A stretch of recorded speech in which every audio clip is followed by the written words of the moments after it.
All right, guys, let's stay focused and talk about focusing issues. So let's say that you just bought your first camera and you're frustrated because no matter what you do, you can't get it to focus and all your photos are blurry. Different cameras have different ways to set focus and therefore different ways to resolve those issues. But here are a few quick general tips that may help you resolve your issue. Study your owner's manual. So when you first buy a camera, especially if you buy a kit with a camera and the lens, either one or the other or both may have some sort of a physical switch on the outside that you can set to either MF, manual focus, or AF, autofocus.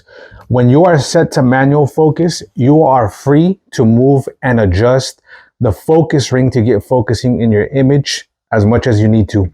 But when you are set to autofocus, it's really important to know and understand there is a tiny focusing motor that's trying to get its work done automatically in your camera and may get damaged if you attempt to, while it's working, adjust the focus ring. Study your owner's manual. For this other camera, neither the body nor the lens have any sort of physical switch on the outside. So to set between manual or autofocus, I have to go into the camera's menu to set my focusing method that I prefer. To me, it's a breeze to work with either one of these cameras since I know them so well already. And the way that I have them set up, I can just click one button and it'll pop up a quick menu where I can choose all my settings. Study your owner's manual. But the main thing to understand here, tip number one is make sure that you are using the correct focusing method that you want to work with. Study your owner's manual. Tip number two is find out if your camera model offers different variations of the focusing method that you are working with. For example, I have this camera set to manual focus and I'm gonna focus by adjusting the focus ring. But check this out. Not only can I do that, but I can use the touchscreen. I can drag this square around and wherever I leave it, that's where the camera focuses. So same manual focus method, two different variations. Study your owner's manual. This other camera, I have it set to autofocus and check this out. You can see on the back of the screen, I'm gonna half press the shutter. It's on autofocus continuous. Half press the shutter. Look at the little squares. I can move the camera around and the camera will focus on whatever it thinks it should focus on. So this is autofocus continuous, where I can half press the shutter and the camera will continue focusing. Now, if I switch this variation for this method, I can set it to autofocus single. And now when I half press the shutter, the camera is only going to focus one time. And if I move, then I risk my image being blurry. So autofocus continuous and autofocus single. Same autofocus, two different variations. Another autofocus variation on this camera is this. I can also use the touch screen in the back.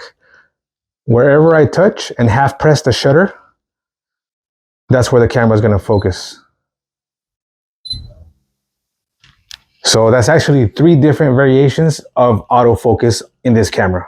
Study your owner's manual. And lastly, for tip number three, so if you've already followed the first two steps where you determined and selected your preferred focusing method, either manual or autofocus, and you check to see if your camera offers different variations of these and your photos are still blurry, then it may not be a focusing issue. See, the one camera setting that can make your photos look blurry is a slow shutter speed. If your shutter speed is too slow, anything that's moving within your photograph is going to be blurry because your camera is capturing all the motion from that subject. Now, there are times when you may need to drop your shutter speed, but personally, after years of doing this, you can see right here, this setting right here, right now is at 1/250th of a second.